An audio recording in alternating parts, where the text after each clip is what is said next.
Usually when people on BradTube make a response video, it's to some chudlord who's out there actively making the world a worse place. Someone like Steven Crowder or Ben Shapiro or Carl Benjamin. You know, some crypto-fash crank spreading disinformation or bigotry. Someone whose work causes direct harm. I'm not doing that today. Today I'm going to be talking about a pair of comedy sketches from the nominally harmless group Man Shorts. Dungeons & Dragons Liberal Edition and Dungeons & Dragons Conservative Edition. The premise of these videos is about as simple as it gets. A group of people sit down to play D&D, but the players in one video are all liberals, and in the other are all conservatives. They're part of a series of videos about themed D&D campaigns, like the Canadian edition or Florida edition, that kind of thing. The DM plays the role of a frustrated straight man as the players ruin his campaign because of whatever the stereotypes they're making fun of are, instead of the usual reasons that you would ruin your DM's campaign, which is for fun. Because I like doing it. Try and stop me, Tristan. I couldn't tell you what the political beliefs of this group are, and furthermore, I don't really care. I'm not interested in what a bunch of comedians making YouTube videos secretly believe, and I doubt these videos are going to indoctrinate anyone either way. What does interest me is the implicit assumptions in both videos, the ways that the political beliefs of others are argued for and against, based on a very shallow and distanced point of view, which suggests all politics are simply surface-level disagreements between people with identical core values who simply disagree on the nitty-gritty details. Like much political comedy, these sketches aim to poke gentle fun at both sides of the aisle, without ruffling any feathers or alienating anyone. By necessity, it therefore has to argue for a form of centrism, where extremes on either side are presented as equivalent. These sketches attempt to take a neutral stance between American liberalism and American conservatism, and in doing so take for granted several positions as the logical midpoint between two extremes. It is taken for granted, for example, that illegal immigration is wrong, and that is a reasonable opinion that liberals and conservatives can agree on. She's a socialist. She wants to let all the immigrants in. Regarding your assumption, she heavily opposes illegal immigration. She actually immigrated to the United States legally 10 years ago and has been paying taxes ever since. Now, you may believe that so-called illegal immigration is wrong. I disagree with you, but I'm not trying to argue that this is some wackadoo out there opinion. I would wager most people would agree that illegal immigration is wrong. But to position this as the bedrock of immigration policy, upon which both liberals and conservatives can find common ground, ignores the fact that this is a pretty conservative framing of the issue. Like, if you ask people, what do you think of illegal immigration? They're like, no, I don't like it, fucking obviously. But the nuance lies in what illegal immigration is defined as, and also, crucially, whether or not the current definition is just. The majority of so-called illegal immigrants in the United States entered the country legally and simply let their visas expire. Should they be forcefully removed from their homes, businesses, and families, and deported for what is, in essence, a clerical error? This framing also precludes any kind of leftist analysis from discussion. The idea that settler colonialist nation-states shouldn't get to dictate who has access to what resources, or that borders are fundamentally violent, are not worth consideration according to the implicit assumptions set upon this sketch. Now, you may believe these positions are too wacky or extreme to seriously consider. I disagree, but even if you believe that, the problem with this mentality is that by de facto cutting the left out of the conversation, these sketches attempt to find the reasonable center between what is already the center and the right. The middle ground that the sketches suggest, therefore, skews rightwards. And that's where this type of feckless political commentary always trips up. By attempting to maintain neutrality, you're placing that neutrality in the center of the ranges of political thought you're willing to consider rather than the range of political thought that exists, and presenting that position as a synthesis of all of the best ideas on either side. If your range skews rightwards, your neutral positions will be sympathetic to the right. If your range skews leftwards, your neutral positions will be sympathetic to the left. And go ahead and make comedy that is explicitly left-wing or right-wing or centrist or whatever. I make what I consider to be explicitly leftist comedy videos. I might dislike right-wing comedy because it's right-wing, but I don't find the idea of right-wing comedy inherently insidious, aside from, like, how I consider the right wing to be inherently insidious. But when attempting to make political comedy that remains ideologically neutral, You're kind of taking an ideological stance while pretending not to, because what is and is not neutral is itself contested. Enough preamble, let's talk about these sketches. First up, Liberal Edition. The sketch opens up with the DM saying it's election season, and let's see how those wacky libs react. Alright, gang. Election time is approaching, so we've got to Stop Russian hackers. Raise taxes on the rich. Let the state control everything. No, I was going to say that we need to have a rational discourse about the direction of our society. And so right away, a tone is established. We're here to have a rational discussion, which means we can't talk about Russian hacking, letting the state control everything, which is what liberals want, or raising taxes on the rich. Three very wacky opinions, equally wacky, one might say. I'm just so frustrated I keep trying to have a reasonable discussion about politics, but you keep saying we should raise taxes on the rich, and that's crazy! So then they roll initiative even though they're not in combat, which is not how that works. It just seems like if you're going to make a comedy video about D&D, you should know the rules of D&D. But whatever, it's a setup for a joke about how the guy with the lowest roll gets to redistribute other players' points to his roll. 6. Alright, so the three of you... Wait. I have a feat called roll redistribution. Once per day, it lets me take points from other players' rolls and add them to mine. What? How is that fair? Makes them... Whoa. Are you trying to say that Waylon has the same opportunities as us? I mean, in a way, yeah. You all have the same dice. Well, it looks like someone failed their insight check because this analogy sucks. To map the idea of wealth redistribution, which, by the way, isn't even a liberal idea. Liberals don't really seem to like it all that much, but whatever. To dice rolls implies that everyone across all economic classes has an equal chance of success or failure. So let's examine that idea and see if it holds up to scrutiny. Let's say two guys each want to build their own hot dog company. They both make hot dogs of commiserate quality. They both have the same business model, which requires $100,000 in startup capital. Now, who is more likely to succeed? A person with no money or a billionaire to whom $100,000 is pocket change? The very fact that wealth inequality exists means that people don't have equal chances at success or failure. That is in fact the problem that wealth redistribution intends to solve. None of the liberal players who presumably support wealth redistribution, despite the fact that it's not even a liberal position, make any attempt to explain that. They just react with immediate hostility. They don't believe the things they believe for any reason. They're just belligerent. Case in point, they overhear an NPC in the game say he's conservative, and they immediately assume he's racist and rich. You overhear the man at the table next to you say that he's a conservative and... Racist? What? All I said was... He's a racist. Ugh. He's probably rich, too. Now, racist I get. I can see why a liberal stereotype would think that all conservatives are racist. But rich? That's not something people typically assume about conservatives.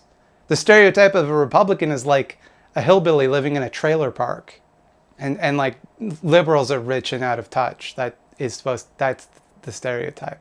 And get this, guys, he's black. Checkmate, liberals. These guys aren't racist. They have an imaginary black friend. And Waylon? He's black. This goes against, like, everything I've ever read on the internet. Yeah, it probably wasn't on CNN. Whoa, they're not going to show that on CNN, that some black people are conservatives? No way. No way would they ever put that on CNN. No way. Not going to happen. You're like a young black dude with tattoos and stuff. Why you support Donald Trump, given some of his racially inflammatory rhetoric? Yeah, well, I think so. Look, I mean, I was raised in a conservative family, and I'm in business. I'm a business consultant, and business is great. I don't want to lose that, and I know that, a lot of the rhetoric that comes out of the White House. Because what happens in society these days is if you say anything that's remotely close to conservative, Republican, or supportive of Donald Trump, you're automatically labeled a racist, or you're out of tune with your community, or in this case, Kanye West is being called crazy. It's absurd. We should embrace free thinking, and it's okay. One of the things that you need to do as a Republican, particularly if you're running for the presidency, you have to surround yourself with a bunch of folks that look like us and not just you, that look like Hispanics and not just you. So they get to talking to Dave the conservative, and I didn't name him that. I know I always name people Dave, but in this case it was already like that in the video, and it turns out he is a pretty cool guy. They just disagree about some stuff. We just disagree on some things. Like what? Healthcare isn't a human right? No, I believe in healthcare. I just don't want to put the well-being of myself and my family in the hands of an inept government. Hey, come here. Come here for a minute. I want to talk to you. Come here. That's not how that works. Medicare for All doesn't put the government in charge of healthcare. It means that the government pays for your healthcare. But the people who provide it don't necessarily work for the government. The government already controls healthcare standards and laws. The phrase, "I'm for healthcare," is meaningless. Everyone agrees that there should be healthcare. The issue is who should have access to it. And the only acceptable answer to that question is everybody. Let me guess, you don't believe in rights for the trans community. No, I believe that everybody should be treated equally. I just don't think that I should be compelled by law to use certain terminology. I mean, Okay, but if he doesn't agree with it, then that makes him a bigot, so... That's not true. By the way, calling someone a bigot because they have differing opinions than your own is bigoted. Okay, firstly, in the context of trans issues, to say that you support equal rights for everyone is nonsense. Cis people don't require the same considerations that trans people do, like, for example, access to hormones or gender-affirming surgeries. To deny these things to trans people and cis people alike is technically equal treatment, but does in fact constitute a lack of support for the trans community. Secondly, nobody is compelling anyone by law to use certain terminology. This talking point is made up. It is nothing. What people want is protection from harassment in the workplace extended to trans people. This does not legally compel you to use their correct pronouns or whatever bullshit you're pretending to be mad about. It simply grants trans people that equal treatment you talked about earlier. Thirdly, it is not bigoted to call someone a bigot for disagreeing with you if what they disagree with you about is whether or not bigotry against trans people is cool and good. But all of the trans-supporting libs are cowed into silence by the reasonableness of Dave's arguments. Dave then casts a spell that prevents them from speaking for a little bit because he just couldn't get a word in edgewise before the party kept sitting there and offering no resistance to his views. How's he supposed to explain himself? And then he delivers this wet fart of a speech. Look, I can tell that you on the left really care about equality. And that's great. But equality means freedom for all, especially those that you disagree with. Tribalism helps no one, and if you allow yourselves to have calm, open, unbiased conversations with the opposition, you might be surprised at what you find out about your fellow American. Oh, and also, stop restructuring existing characters and storylines to fit your agenda. It's lazy. If you want a strong female character, write one. Well, there you have it, folks. If you just listen to each other, you'll find that you actually agree about everything, because actually, everyone's opinions are pretty reasonable if you let go of tribalism. It is, for example, just tribalism that some people want to get access to healthcare, while others want to work to deny that healthcare to them. It's just tribalism that trans people want to be able to work in peace, make a living, and be free of the harassment that makes living their lives on the same terms as everyone else impossible. It's just tribalism that some people think it's okay to use the word tribalism to mean sectarianism, implying that indigenous people who divided themselves into tribes are inherently warlike or contentious or unable to see the bigger picture like you can. That last one is, they probably didn't know that. But don't use that word that way, please. It's not a cool way to use that word. A lot of people don't realize that. Now you know. Hey, stop trying to rewrite existing properties because of your agenda. We shouldn't be rewriting old properties if we don't like them. We shouldn't be changing them. Just write new ones, he said, while playing the 5th edition of Dungeons and Dragons. Get wrecked, libs. Ho ho, we certainly skewered those liberals, and now let's make fun of some conservatives. Mostly, this video follows the same format beat for beat. It's election season. What do you think of that, conservatives? All right, gang, election time is approaching, and that means we all need to Build the wall. Drain the swamp. Repeat catchphrases until they stick. Well, actually, I was going to suggest that we have a rational discourse about the current state of affairs. What? We're here to have a reasonable discussion about politics, not to discuss our views. That's not productive. So then they roll initiative and they're not in combat again. So just Just doesn't work that way.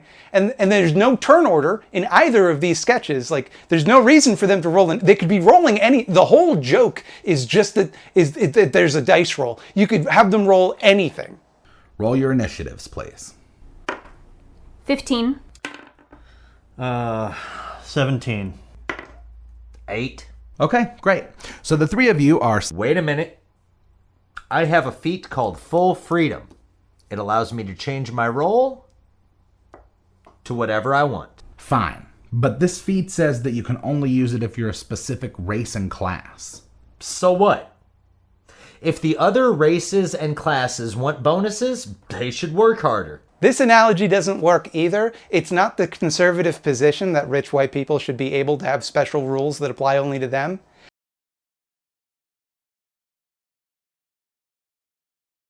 They strongly reject that such systemic advantages exist, and the use of these advantages is by no means limited to conservatives. Weren't you complaining in the previous video that assuming all conservatives was racist was itself bigoted?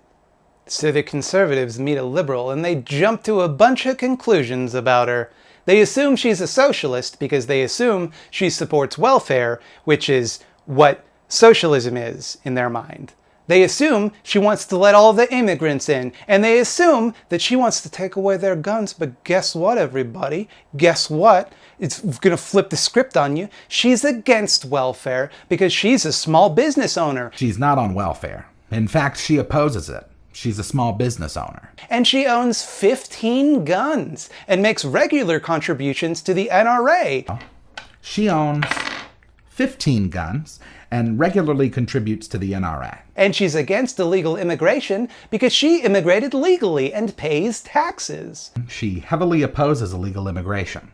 She actually immigrated to the United States legally 10 years ago and has been paying taxes ever since. Which, you know, frames this as though undocumented immigrants don't pay taxes, but most of them do.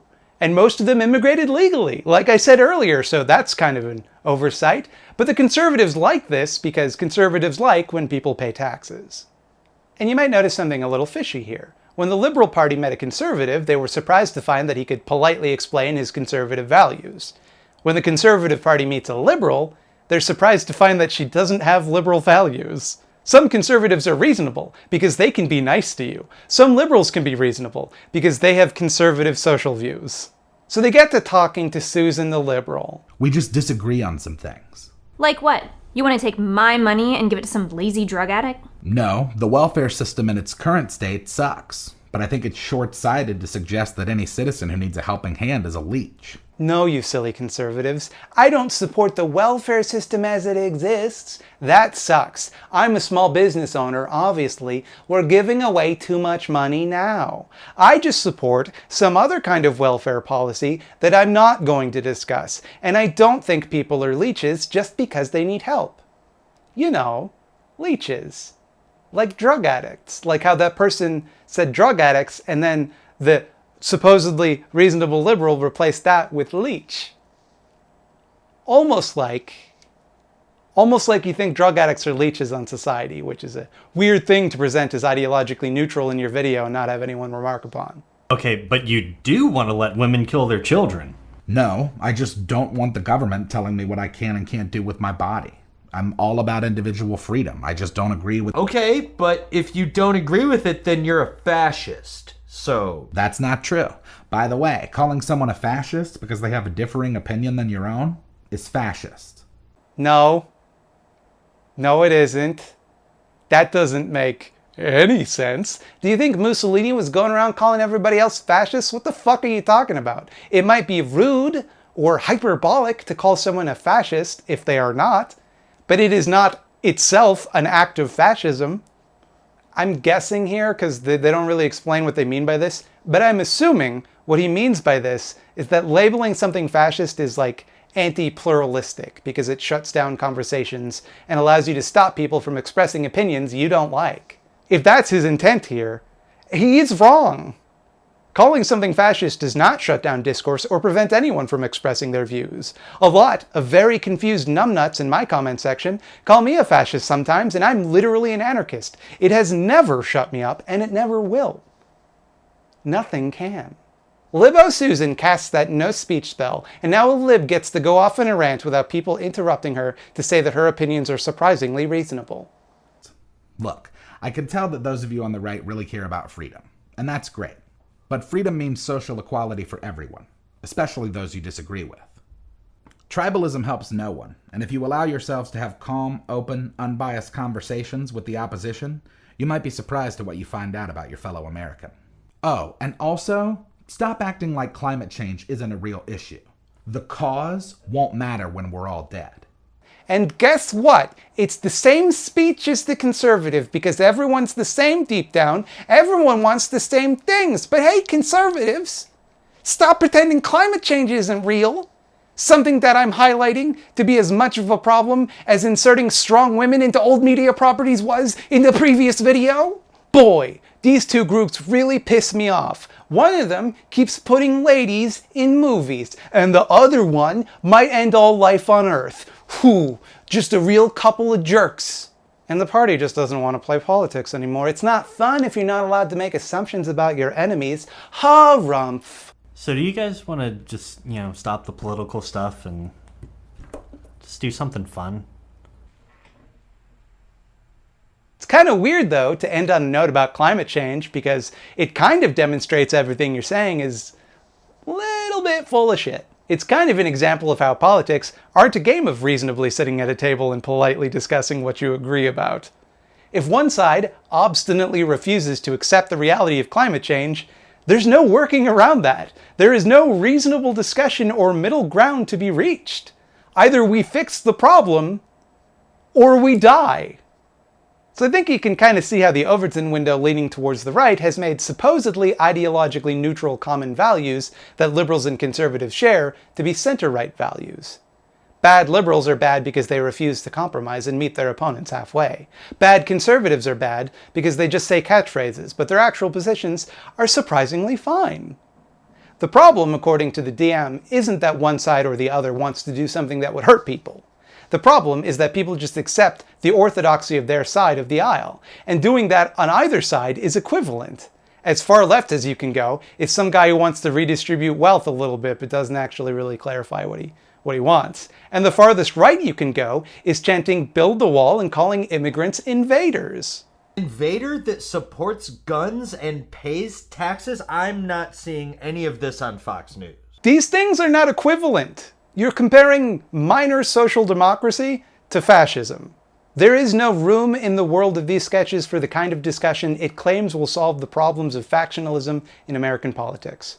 According to them, any discussion which is divisive by its nature is corrosive to the political discourse. We have to listen to everyone's point of view and learn from them, no matter what their point of view is or how ignorant it may be. But what is the value in considering the opinion of someone who denies climate change? Why is it good to come to some sort of middle ground here? Just because disagreeing makes people angry with one another does not make that disagreement unreasonable. There are things that it's okay to be angry if another person does not agree with. Like, for example, whether or not there should be a Earth, or whether people deserve to have homes.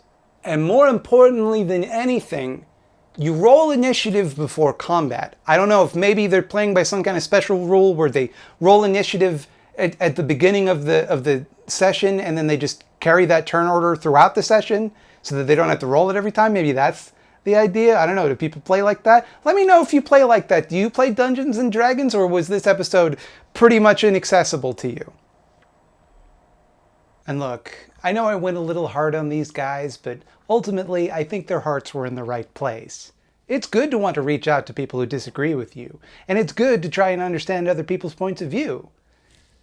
It's just that sometimes, upon understanding their point of view, you might discover it's full of shit. Either way, check out their videos. They're not mean people trying to hurt anybody, and their D&D videos are usually pretty funny, even if these ones got under my skin a little.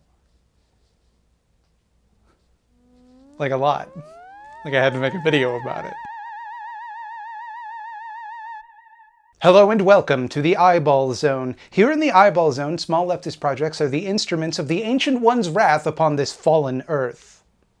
Hey, you want some D&D content with a little more nuanced perspective? Check out the subtly fascist messaging of fantasy games by That Jess. Who's That Jess? She's that Jez. You thought it was bad when liberals inserted their ideology into existing works? Leftists can do it too. And there's nothing you can do to stop us. We're coming for everything you like. And we're going to explain the secret fascist undertones in all of it until all media is cancelled.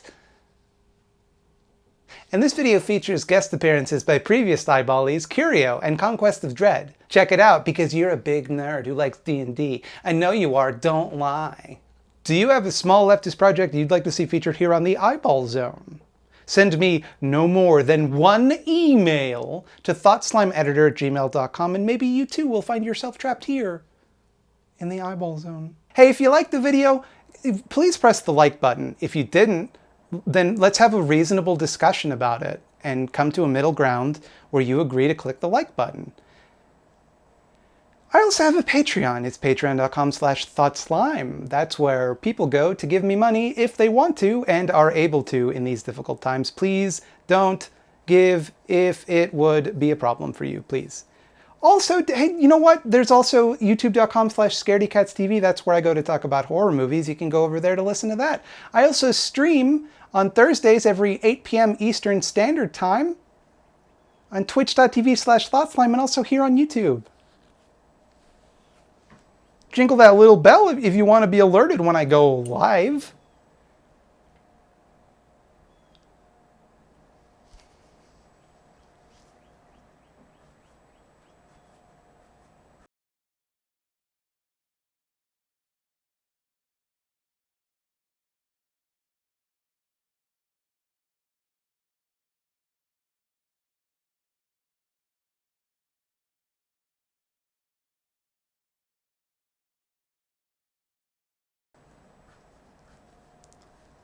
Okay, that's all I had for today.